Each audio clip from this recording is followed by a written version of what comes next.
Hello guys, আসসালামু আলাইকুম। It's me Muzammel Hossain. সবাইকে স্বাগত আমার নিউ ব্লগে।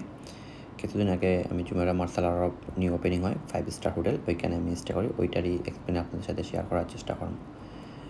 এখানে আমি হোটেলে আইসা কুইকলি একটা শাওয়ার নেই, বিকজ আজমান থেকে আমার একটা কল আসে আজমানে যাওয়ার জন্য কাজের পারপাসে। দেন আমার গাড়িটা একটু প্রবলেম করছিল, তাই ভাবলাম আজমানে যাই, গাড়িটা এক্সচেঞ্জ করে আসি। তো আজমানের উদ্দেশ্যে রওনা হয়। আজমান থেকে দুবাইয়ের ডিস্টেন্স 20 to 25 মিনিটস, যদি ট্রাফিক না থাকে। আজমানে যাই, আজমান থেকে গাড়ি এক্সচেঞ্জ করে আসি। এখানে রাত্রে আবার আমার ডিনার ছিল, তো ডিনার তো মিস করা যাবে না, সেজন্য তাড়াহুড়া করিয়া আজমানে সব কিছু শেষ করিয়া এগেইন দুবাইয়ের উদ্দেশ্যে রওনা দিই।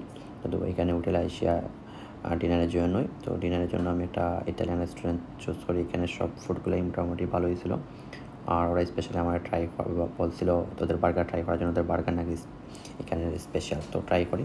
মোটামুটি ভালো লাগছে। নর্মালি আমার বার্গার এত পছন্দ না।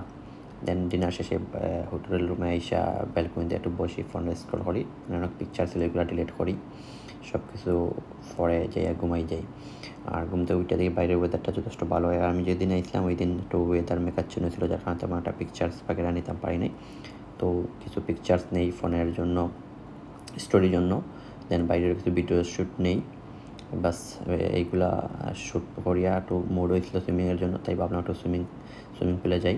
এর আগে আমি অনেক জায়গায় সুইমিং করছি, তো এই তো আলহামরি যে আমার ভালো লাগে তা না, বাট এখানে একটু মুড হয়েছিল এই কারণে। কথা এখানের সুইমিং পুলগুলো অনেক বড়, প্রায় 16-17 সুইমিং পুল আছে, সবই আল্ট্রা লাক্সারিয়াস, খুবই বিগ সাইজের।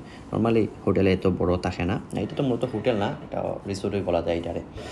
তো এখানে সুইমিং শেষ করিয়া একটু আসি, কোচ আবার আমার একটা লাঞ্চ টাইম ছিল। তো এখানে এসে লাঞ্চ টাইমে আবার একটা ফ্রেঞ্চ রেস্টুরেন্ট চুজ করি।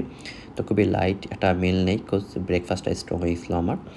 দেন এখান থেকে মিল শেষে বের হই, কোচ আমার চেক আউটের সময় হয়ে গেছিলো। চেক আউট করে এখান থেকে বের হয়ে যাই আজমানের উদ্দেশ্যে। তারপরে এখানে এক্সপিরিয়েন্স যথেষ্ট ভালো ছিল। আশা করি আপনাদেরও ভালো লাগছে। আমি চেষ্টা করব এই ধরনের ভিডিও আপনাদের সাথে আরও শেয়ার করার জন্য। সবাই দোয়া করবেন আমার জন্য। ইয়াল্লাহ ভাই, দোয়া মে ইয়াদ রাখনা। এগেইন সবাইকে আসসালামু আলাইকুম। ইনশাল্লাহ নেক্সট ভিডিওতে সবার সাথে আবার দেখা হবে।